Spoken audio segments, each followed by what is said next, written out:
unintended. Got some costumes in my bag now.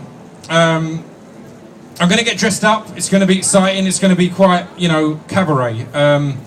But quickly before, I want to tell a quick story. When my uncle heard I was getting into a show business, he gave me one bit of advice. He said, never work with children or animals. That's it. Because he was in show business, so I say a show business. He directs porn.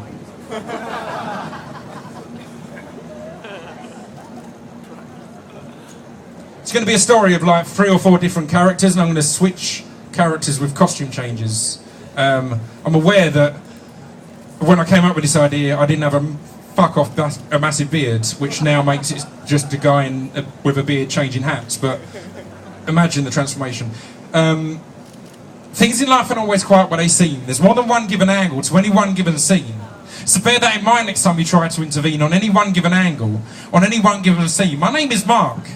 I go to uni and college. I don't socialise as much as just revise and build knowledge. At times I find that I'll become a virtual recluse. I let my belt of interaction hang decisively loose, but I came here to learn. It's a life that I choose. So if people think I'm boring, they can bring their abuse. See, a lot of people think that I'm boring and say that maybe I'm a weirdo or maybe I'm gay, but that's cool, because when I get a good job and good pay, I'll get a house with just my brother and me someday. It's the reason I'm here, to build for the future, and if it means better grades, I'll even sleep with my tutor.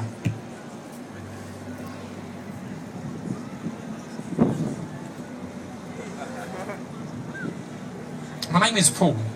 I've been a guard for 6 months. The shop that I guard is better than most dumps, and I like it here, and my boss, he's a pro. He's taught me tricks of the trade other guards wouldn't know. He's taught me, in this game, there's some rules you gotta bend. And not to forget, these thieving pricks ain't your friends. And appearance is key, because there's a message to send, but above all, it's your fellow guards you defend. The other day, my boss was stabbed by some low-life psycho. He's in hospital now, so every night, that's where I go. He's on the brink. He's showing no fear, though, because if he dies there, he'll be dying a hero.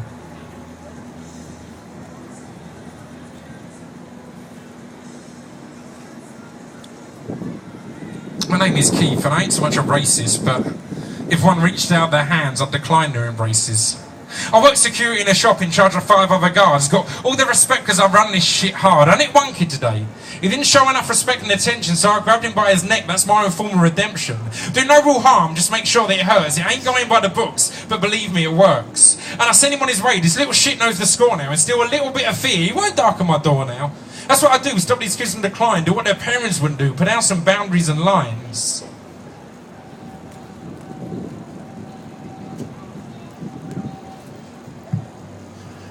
My name is Billy. I've been beaten since I was 3. Mum died when I was born, so Dad takes it out of me. He ain't a bad man. He just gets drunk and feels alone. I tend to go for a walk and hope he's asleep when I get home. I don't like to talk about it though, because as I said, it ain't his fault. It only happens when he's drunk as a last resort. I wanted to get him a gift to show my support, but I had no money and I stole, and then I guess I got caught. At times like that, I tend to switch off my mind. Stare blankly into space, let what happens unwind. That seemed to anger this guard. He put his hands around my neck, said, it's time for me to learn some manners and respect. It hurt. But I've had worse before. But it made me realise life was just a series of wars. I went straight home that day and locked the bathroom door. Took a blade to both wrists. They won't hurt me no more.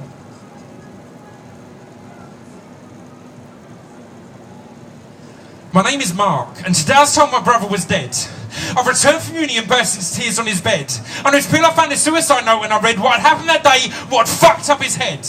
The anger felt then, there are no words to express. I would up with so much rage, there was no way to digest. I grabbed the knife and went to town. It was time to regress back to an eye for an eye, last breath for last breath. Went straight to the counter, said I'd like to speak. The guard that knew my brother on Tuesday of this week. As the girl went through the door and disappeared out of sight, I put my hand in my pocket, gripped the knife tight. This was it. As soon as she pointed me out to the guards, my hand began to shake up the knife so hard. As he approached me, there was nothing to say. I stabbed that fucker 8 times before they could take me away. Things in life aren't always quite what they seem. There's more than one given angle to any one given scene. So bear that in mind next time you try to intervene on any one given angle, on any one given scene. Cheers.